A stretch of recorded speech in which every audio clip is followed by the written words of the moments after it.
Good afternoon. The purpose of today's demonstration is to help you out on milestone number 3. On milestone number 3 of our case study, what we're trying to do is, in part 4 of milestone 3, it looks for you to make a chart and it'll do the number of instances when a project is completed within certain bins. And it's important because it gives you an idea of a different type of view of when projects are completed.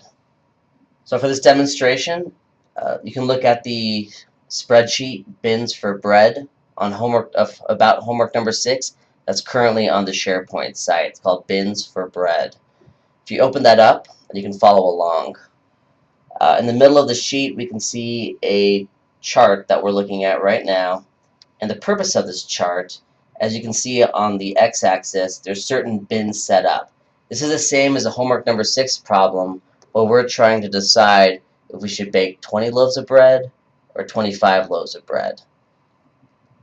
What we're doing is the x-axis shows the profit, and it shows the profit divided up into certain bins. So in this case, 0 to $525, 525 to 540, so on. If you look at the middle, you have 630 to 645. What we can see is if you bake 20 loaves of bread, there's a lot more occurrences of this happening than 25. And keep in mind, these occurrences are based on the 200 replications that we produced earlier. And if you're questioning that, look at the 200 replications as you scroll down the page here. Actually, this is based on 246 replications.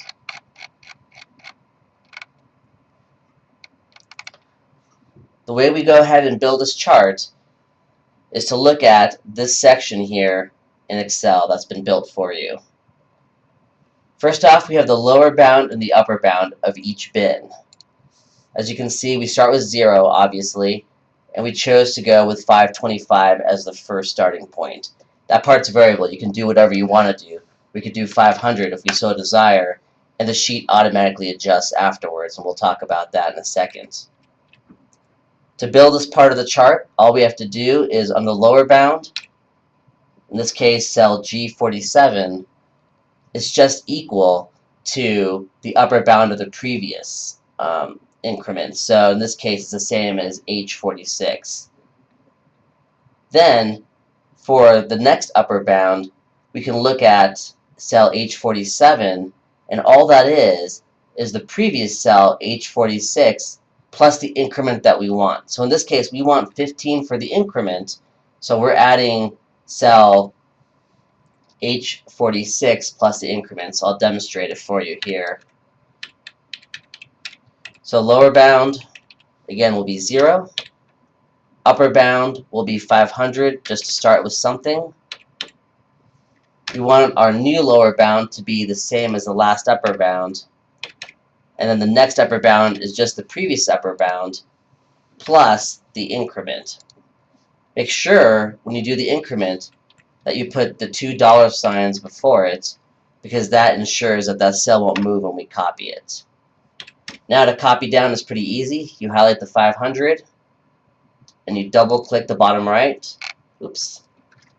Let's click and drag it. I'm not sure why double clicking is not working. And then we'll go to 515 and do the same thing. We'll click and drag that down, and you can see we have the lower bound and the upper bound there. The next part we want to do now is the bins are simply just, you can look in the, we're showing from 0 to 500, 500 to 515.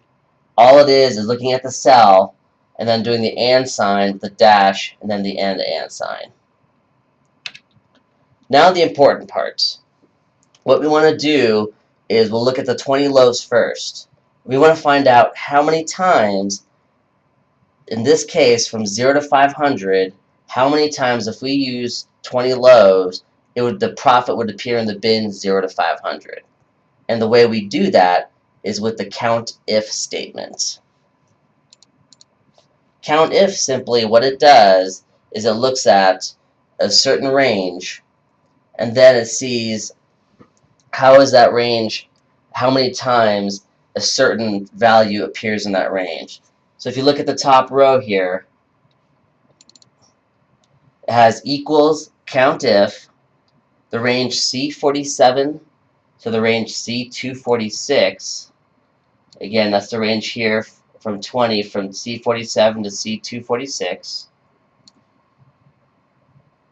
Then you set that to less than or equal to, and Excel for that convention, you have to put that within quotations. So it's comma, less than and equal to within quotations.